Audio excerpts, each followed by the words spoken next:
నా పేరు బి అప్పారావు అండి. అయితే గత 13 రోజుల క్రితం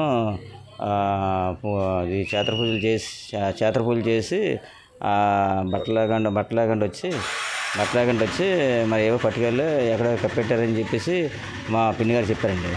అయితే మేము కూడా నమ్మలేదు. వాళ్ళు జడిచిపోయారు, వాళ్ళ అబ్బాయిని ఆవిడ ఇద్దరు జడిచిపోయిన తర్వాత మాకు తెలవ చెప్పారు. మరి రాత్రి పిల్లలు అయిపోయారు లేపలేపారు అని చెప్పాను. అంటే ఆ రోజు అయిపోయింది 13 రోజుల క్రితం అమావాస్యకి. తర్వాత మన ఆదివారం నుంచి డైలీ కంటిన్యూగా ఇక్కడ పూజలు అవుతున్నాయి, మంత్రాలు వినబడుతున్నాయి. పూజలు లోపల ఏ పూజలు చేస్తారో మేము చూడలేదు, కానీ బయట మంత్రాలు వినబడితే మళ్ళీ ఈవిడే మాకు పిలిచింది. సో మంగళవారం పిలిచిన తర్వాత వచ్చి చూసిన తర్వాత మంత్రాలు వినబడుతున్నాయి. అప్పుడు రాత్రి కరెక్ట్గా 11:15 అక్కడి నుంచి 12:30 వరకు. శత్రుపూజలు అంటే మంత్రాలు వినబడతానండి. కాళికాదేవి, నెక్స్ట్ భైరవస్వామి, ఇంకెవరో రకాల రండి ఆహ్వానించండి అని చెప్పేసి వినబడుతున్నాయి ఇవి. అయితే మన పోలీసులు వచ్చారు మంగళవారం. ఫోన్ చేసిన 1 గంట తర్వాత 1 గంటకు వచ్చారు. వచ్చిన తర్వాత అడిగితే అప్పటికన్నీ అయిపోయాయి అంటే వాళ్ళు అన్నారంటే వీడియో కానీ రికార్డ్ కానీ చేయండి అన్నారు. వీడియో చేయడానికి చీకట్లోనే అవ్వదు కదండి, ఇంట్లోకి వెళ్ళాం కదా, డోర్లు వేస్తుంటాయి కదా అన్న తర్వాత అప్పుడు పోనీ కనీసం వాయిస్ రికార్డ్ ఎక్కించండి అన్నారు. ఎక్కించండి అంటే సరే అని చెప్పాను. ఆ తర్వాత బుధవారం సేమ్ ఇలాగే సిచ్యువేషన్ అయితే సేమ్ టైం అయింది. 11:30 నుంచి 12:30 వరకు. అప్పుడు మేము ముందు రోజు నిద్ర లేపడం వల్ల లేగలేకపోయాం. ఇక ఈ ఇంట్లోని ఈ 3 ఇళ్ళు చూసి ఆలోచించి నాకు కూడా ఫోన్ చేస్తే నేను లేగలేదు. బుధవారం ఆయన ఏం చేయడు, ఖాళీ అయిపోయాను. ఏమంటారు రియల్ ఎస్టేట్ అంటారు, అది కూడా చేయడు, ఖాళీగా ఉంటాడు. రాత్రి అయితే బయట నమ్మకాలను పసుపు ఇవి జలీస్ ఉన్నాయి.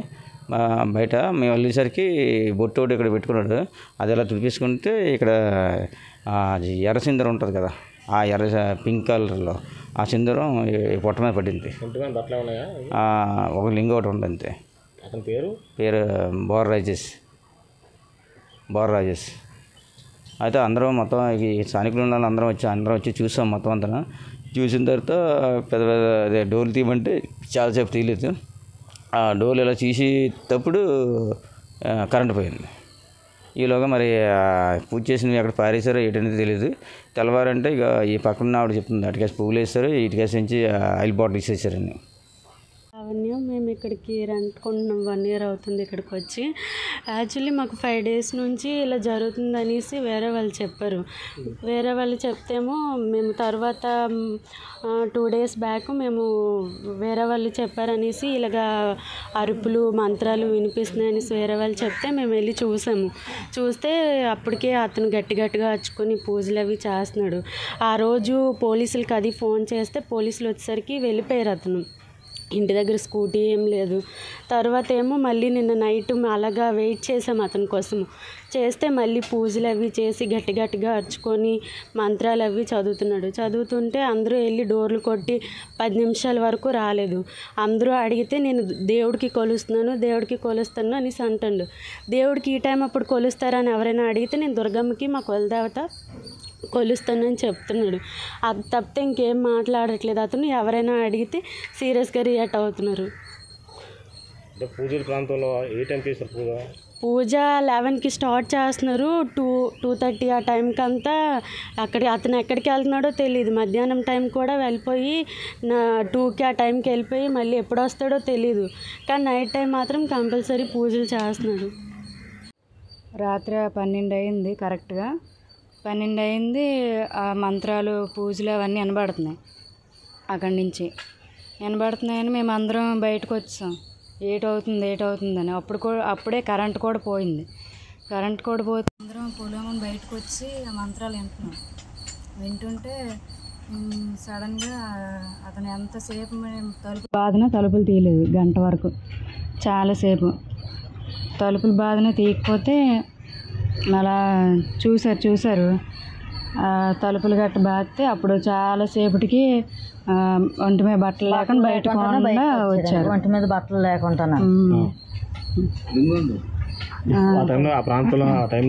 అందరూ బయటకు వచ్చేసారు. పూజలు చేస్తున్నారు. సామాన్లు ఏమున్నాయి? నిమ్మకాయలు, అరటిపళ్ళు, పువ్వులు ఏవేవో మధ్యాహ్నం పట్టుకొని వెళ్తూ ఉంటారు. నైట్ టైం పూజలు చేస్తే 10 రోజుల నుంచి జరుగుతుంది. బట్టలు ఉన్నాయా? ఒంటి మీద బట్టలు లేవు. ఏం పేరు అమ్మాయి పేరు? అతని పేరు రాజేష్. నమ్మకాయ ఏంటంటే నాకు బాధలు ఎక్కువ అప్పులు ఎక్కువ రోజు నైట్ టైం అమ్మ పట్టుకుంటాను ఇలా కదా రోజు బుద్ధుతాను బిడ్డకు అర్థం కాదు. అంతేగాని వీళ్ళు అసభ్యం మాట్లాడుకుంటారు. కానీ నా ఇంటి పిల్లలకి అడ్డాలు చదువుకోసారు, నాకు గేట్ ఆధార్ కొట్టేశారు. ఏది చూసుకోమండి, చూసుకోమనండి, వద్దంటలేదు, ప్రాబ్లం లేదు. ఎందుకంటే మా తప్పు ఎత్తేసి మా భయం పని గత 10 రోజుల నుంచి 10 రోజులు కదా సార్. నేను మొదటి నాకు దొరకని శుక్రవారం కదా, నాకు దుర్గం నాకు ఒండిలోకి వస్తాను, దుర్గం నాకు ఒండిలోకి వస్తుంది. రోజు రావచ్చు అమ్మవారు తెలుసుకుంది. అమ్మ నా పరిస్థితి ఏంటి, నా బాధ ఏంటి, నాకు ఎందుకు ఈ బాధలు, నాకు ఎందుకు ఇబ్బందులు, నాకు ఎందుకు కష్టాలు, ఏ పని అవ్వట్లేదు, ఎక్కడికి ముందుకు వెనక్కి వెళ్ళిపోతాను, ఓ పనికి వెళ్ళలేకపోతాను, పాటికి వెళ్ళిపోతాను, ఇల్లు డెవలప్మెంట్కి వెళ్తే ఇల్లు డెవలప్మెంట్కి అవ్వట్లేదు, ఎందుకు అవ్వట్లేదు అని ఆవిడ పిలుచుకుని రాత్రి ఆడుకుంది. అంతే. నా ఇంట్లో పడాన్ని దొరికాయి అని చెప్పమానండి, ఓకే ఐఎమ్ రెడీ, దేనికి రెడీ అండి. మీరు ఎలా చేసి రెడీ ఉంటారు. అంటే రిజిస్ట్రేషన్ లేదు, నాకు అర్ధరాత్రి పూజలు చేస్తుంటే ఎవరికైనా ఇబ్బంది ఉంటుంది. పూజలు కాదు సార్, పూజలు ఇంట్లో పూజలు అని పసుపు కుంకాలతో నిమ్మకాయలతో పూజలు అంటారు, అంతే కదా. వీళ్ళందరూ చూసారు వచ్చి ఇంట్లోకి వచ్చి నా ఇంట్లో ఏమో దొరికాయి చెప్పమానండి, చెప్పండి. స్థానికులు చెప్పాలంటే ఒంటి మీద చదువుకుంటారు కదా, తుల్లి ఒంటి మీద బట్టలు కూడా లేకుండా ఉన్నారని చెప్పారు. ఇలాగే ఉన్నాను రాత్రి కూడా, ఇలాగే ఉన్నాను రాత్రి కూడా చెప్పాను. ఇలాగే పడుకుంది, రోజు ఇలాగే పడుకుంది, నీపని కట్టుకుని పడుకుంది రాత్రులు. ఎందుకంటే గాలి లేదు కాబట్టి, అంటే ఏసీ గీసి లేవు, ఫ్యాన్ కాబట్టి ఇలాగే పడుకుంది. మీరు ఏం చేస్తుంటారండి? ఈ డ్రైవింగ్ సార్. మీ పేరు? For more videos like this, subscribe Big TV channel.